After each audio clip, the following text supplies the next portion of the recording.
ओम नमः शिवाय। अध्याय 1। शिव पुराण के श्रवण से देवराज को शिवलोक की प्राप्ति तथा चंचलुका पाप से भय एवं संसार से वैराग्य। श्री शौनक जी ने कहा, महाभाग सूत जी, आप धन्य हैं, परमार्थ तत्व की ज्ञाता है। आपने कृपा करके हम लोगों को यह बड़ी अद्भुत एवं दिव्य कथा सुनाई है। भूतल पर इस कथा के समान कल्याण का सर्वश्रेष्ठ साधन दूसरा कोई नहीं है। यह बात हमने आज आपकी कृपा से निश्चय पूर्वक समझ ली।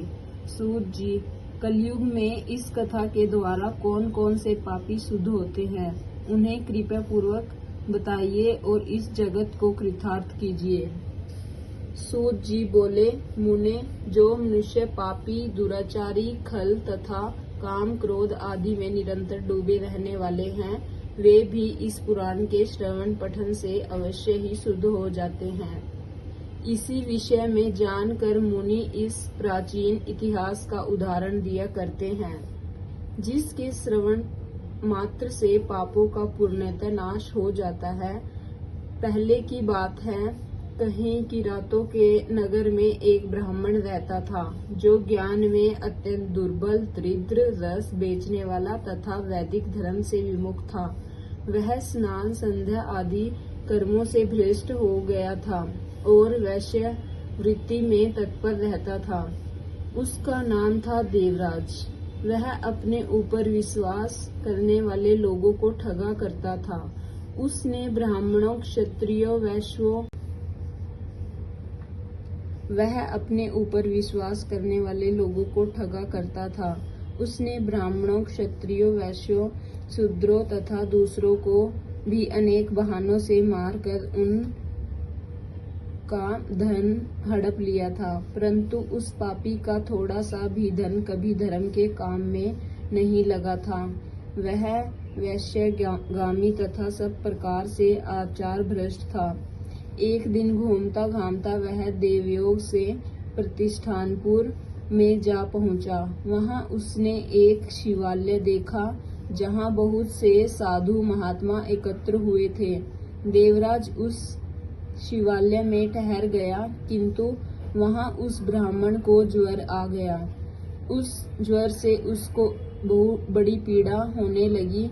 वहां एक ब्राह्मण देवता शिव पुराण की कथा सुना रहे थे। ज्वर में पड़ा हुआ देवराज ब्राह्मण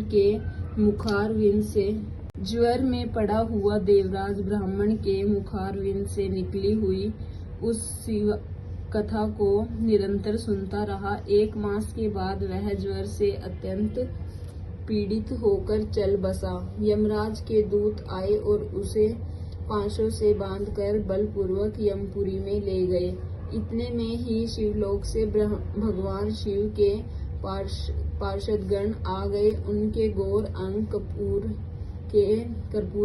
कर्पूर के समान उज्ज्वल थे, हाथ त्रिशूल से सुशोभित हो रहे थे। उनके संपूर्ण अंग भस्म से उत्साहित थे और रुद्राक्ष की मालाएं उनके शरीर की शोभा बढ़ा रही थी।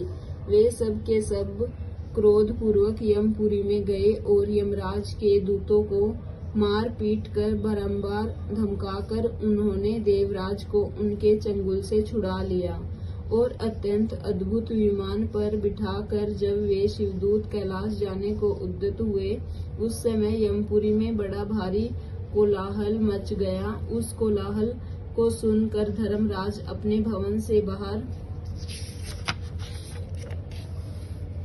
आए। साक्षात दूसरे रुद्रों के समान प्रतीत होने वाले उन चारों दूतों को देखकर धर्मज्ञ धर्मराज ने उनका विधि पूर्वक पूजन किया और ज्ञान दृष्टि से देखकर सारा वृतांत जान लिया। उन्होंने भय के कारण भगवान शिव के उन महात्मा दूतों से कोई बात नहीं पूछी, उल्टे उन सब की पूजा एवं प्रार्थना की। तत्पश्चात वे शिवदूत कैलाश को चले गए और वहां पहुंचकर उन्होंने उस ब्राह्मण को दया सागर सांब शिव के हाथों में दे दिया। शौनक जी ने कहा, महाभाग सूत जी, आप सर्वज्ञ हैं महामते। आपकी कृपा प्रसाद से मैं बारंबार कृतार्थ हुआ। इस इतिहास को सुनकर मेरा मन अत्यंत आनंद में निमग्न हो रहा है। अतः अब भगवान शिव में प्रेम बढ़ाने वाली शिव संबंधिनी दूसरी कथा को भी कहिए। श्री सूत जी बोले, शौनक सुनो, मैं तुम्हारे सामने गोपनीय कथा वस्तु का भी वर्णन करूंगा, क्योंकि तुम शिव भक्तों में अग्रण्य तथा वेदवक्ताओं में श्रेष्ठ हो। समुद्र के निकटवर्ती प्रदेश में एक वाशफल नामक ग्राम है, जहाँ वैदिक धर्म से विमुख महापापी द्विज निवास करते हैं। वे सब के सब बड़े दुष्ट हैं। उनका मन दूषित विषय भोगों में ही लगा रहता है। वे न देवताओं पर विश्वास करते हैं, न भाग्य पर। वे सभी कुटिल वृत्ति वाले हैं, किसानी करते और भांति भांति के घातक अस्त्र शस्त्र रखते हैं।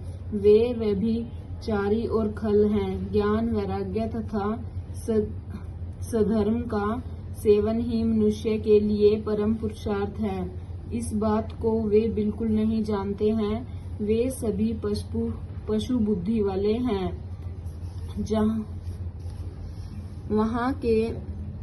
वहाँ के अन्य वर्णों के विषय में क्या कहा जाए। अन्य वर्णों के लोग भी उन्हीं की भांति कुत्सित विचार रखने वाले, स्वधर्म विमुख एवं खल है। वे सदा कुकर्म में लगे रहते और नित्य विषय भोगों में ही डूबे रहते हैं। वहाँ की सब स्त्रियां भी कुटिल स्वभाव की, स्वेच्छाचारिणी, पापशक्त, कुत्सित विचार वाली और व्यभिचारिणी हैं। वे सद्व्यवहार तथा सदाचार से स्वर्थ शून्य हैं। इस प्रकार वहाँ दुष्टों का ही निवास है। उस वाशकल नामक ग्राम में किसी समय एक बिंदुक नामधारी ब्राह्मण रहता था। वह बड़ा अधम था, दुरात्मा और महापापी था। यद्यपि उसकी स्त्री बड़ी सुंदरी थी, तो भी वह कुमार्ग पर ही चलता था। उसकी पत्नी का नाम चंचुला था। वह सदा उत्तम धर्म के पालन में लगी रहती थी, तो भी उसे छोड़कर वह दुष्ट ब्राह्मण वैश्यगामी हो गया था। इस तरह कुकर्म में लगे हुए उस बिंदु के बहुत वर्ष व्यतीत हो गए।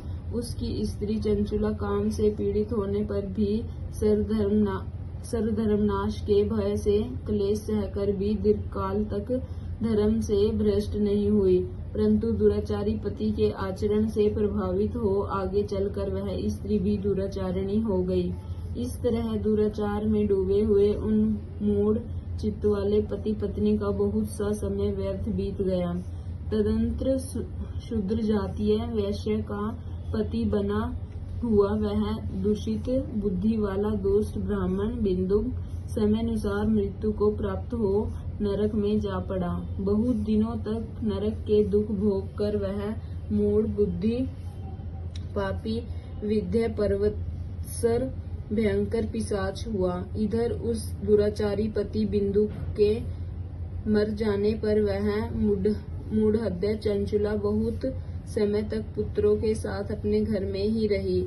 एक दिन देवयोग से किसी पुण्य पर्व के आने पर वह स्त्री भाई बंधुओं के साथ गोकर्ण क्षेत्र में गई। तीर्थयात्रियों के संग से उसने भी उस समय जाकर किसी तीर्थ के जल में स्नान किया। फिर वह साधारणतः बंधुजनों के साथ यत्र तत्र घूमने लगी। घूमती घूमती किसी देव मंदिर में गई और वहां उसने एक दैवज्ञ ब्राह्मण के मुख से भगवान शिव की परम पवित्र एवं मंगलकारिणी उत्तम पौराणिक कथा सुनी। कथावाचक ब्राह्मण कह रहे थे कि जो स्त्रियां पर पुरुषों के साथ व्यभिचार करती हैं, वे मरने के बाद जब यमलोक में जाती हैं, तब यमराज के दूत उनकी योनि में तपे हुए लोहे का पृग डालते हैं। पौराणिक ब्राह्मण के मुख से यह वैराग्य बढ़ाने वाली कथा सुनकर चंचुला भय से व्याकुल हो गई, वहां कांपने लगी। जब कथा समाप्त हुई और सुनने वाले सब लोग वहां से बाहर चले गए, तब वह भयभीत नारी एकांत में शिव पुराण की कथा बांचने वाले उन ब्राह्मण देवता से बोली, चंचुला ने कहा, ब्राह्मण, मैं अपने धर्म को नहीं जानती थी, इसलिए मेरे द्वारा बड़ा दुराचार हुआ है। स्वामिन, मेरे ऊपर अनुपम कृपा करके आप मेरा उद्धार कीजिए। आज आपके वैराग्य रस से ओत-प्रोत इस प्रवचन को सुनकर मुझे बड़ा भय लग रहा है। मैं कांप उठी हूँ और मुझे इस संसार में वैराग्य हो गया है। मुझ मूढ़ चित्त वाली पापिनी को धिक्कार है। मैं स्वर्था निंदा के योग्य हूँ, कुत्सित विषयों में फंसी हुई हूँ और अपने धर्म से विमुख हो गई हूँ। हाय, न जाने किस घोर कष्टदायक दुर्गति में मुझे पड़ना पड़ेगा और वहाँ कौन बुद्धिमान पुरुष कुमार्ग में मन लगाने वाली मुझ पापिनी का साथ देगा। मृत्यु काल में उन भयंकर यमदूतों को मैं कैसे देखूंगी। जब वे बलपूर्वक मेरे गले में फंदे डालकर मुझे बांधेंगे, तब मैं कैसे धीरज धारण कर सकूंगी। नरक में जब मेरे शरीर के टुकड़े टुकड़े किए जाएंगे, उस समय विशेष दुख देने वाले उस महायातना को मैं वहां कैसे सहूंगी।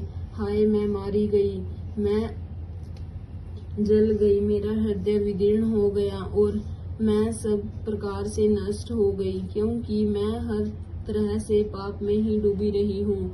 ब्राह्मण,